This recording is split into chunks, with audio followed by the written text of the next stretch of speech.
Lovely, everybody. Any questions from this position? Yeah. Yes. How do you? I look for this grappling. So from the bottom or to keep it? Yeah, to keep it. Oh yeah. Yeah.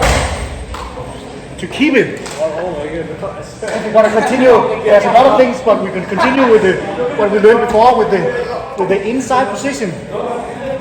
Here, I'm going to control here. Now I have inside his ear and shoulder. And this control, I can use my shoulder here into his chin, and I can get even more force into it by getting a hook here underneath his armpit, so I can use that to reinforce my pressure into his face, so it's going to be way more uncomfortable. And as you can see, Jakob's body is actually turning with it. So now I can mostly be sure that it's going to be difficult for Jakob to throw me backward, because I have this control here. And the other one, you can take, if you're really going to go to control him, you have one that is using a lot of energy on the bottom. You can take this one, lift him up a little bit here, and now you have a wedge under him, like he's a dust stormer. And from here you can really control somebody. You want his arm, you can see his arm is in my hip. This arm here is in my hip. Because now I have his arm totally isolated and controlled. And this one is also kind of controlled, because I have my hip on the right side, on this side of it, and I have my arm under it. So it's really difficult for Jakob to do anything to me from here, because I have all of the inside position. But Jakob, he can try to first many people will take this arm that is on my hip now, try to get that what do you call elbow into my hip. Whoa, see, now his elbow is inside my hip, so now he has some inside position between my armpit and my hip. So from here he has a frame.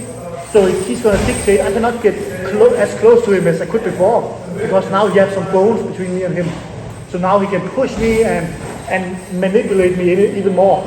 And if he's going to get even more inside position, which is now if you're on the top, okay, you lost this battle, but you're going to lose that a lot. Now most people are going to try to get the knee inside also. So if you're on top, you want to prevent him from getting his knee in, so you can push your own hip to the floor.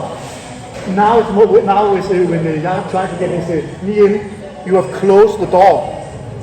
Because if I'm going to stay here, he's probably going to get that in. And now he has two frames between me and him. And now I cannot close the distance between me and him. He can push me away from here, and I'm going to lose the position.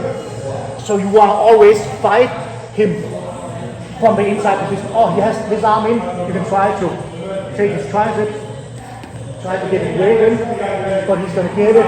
It's always going to be a fight. But okay, you want that? I'm not going to let him take the other inside position, here with my hip.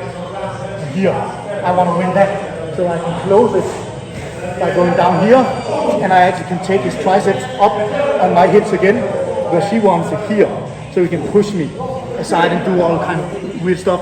But if I'm going to take his elbow in, now I know he cannot get his knee in.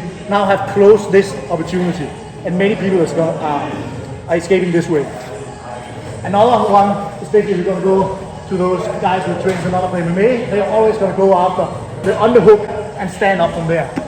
You'll probably experience this, or you're going to experience it a lot. A good way to shut this down is you can feel you have an opponent, he's going to kick for that underhook. Boom. As soon as he's sticking for that, you know what he's going to do. He's going to go try to get up, boom, like this.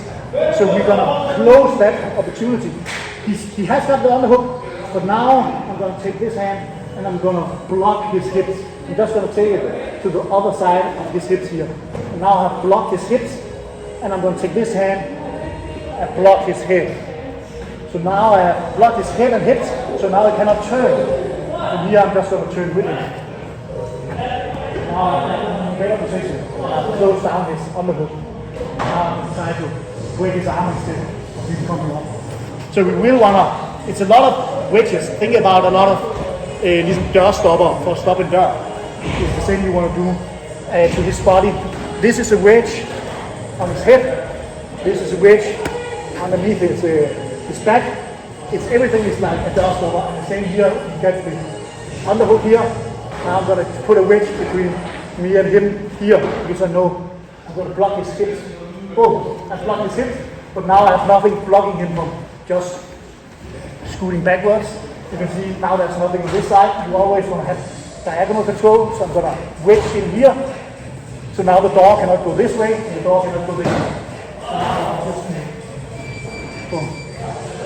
So always think about weight. You want to have all your weight on him as much as possible, so it's uncomfortable for him. And wedges, like dørstopper for at bevæge sig. Yeah, so that's two principles, weight and wedges. Think about it, and inside. Hvordan kommer man til på strækning til uden at blive fanget? Jeg bliver altid fanget med gas. Yes. Then you're just going to do, as we just said here, you're going to do the opposite of what we just said. He has all the inside position. One really, really good one is to start with getting your elbow. Which now, he has all the inside real estate. Now I'm just going to take my elbow. This is the easiest one to get. Oh, you can almost not stop it. You're going to put that into his hip. Now you have something between you and him. And now you can try to get your knee inside his hip. So now already now pointed into his hip. So when you're going to start now to swim, as we did in the beginning, in the warm-ups, you can try to swim your hips out to the side. And here, because you're swimming again, his one arm, you're going to win that. And now you have your elbow and knee together. It's called an elbow escape. And now because I have my elbow and knee together, now Jakob is trying to pressure into me. I have these frames between me and him. And from here I can just push myself out. And from here we can either go for some attacks or we can just get up and go from there. But that's a really high percentage. And the other one is to get the underhook and just from here push him and try to get up on top. That is the two most high percentage one, and then we can go into a lot of details when we're going to look at side control specifically.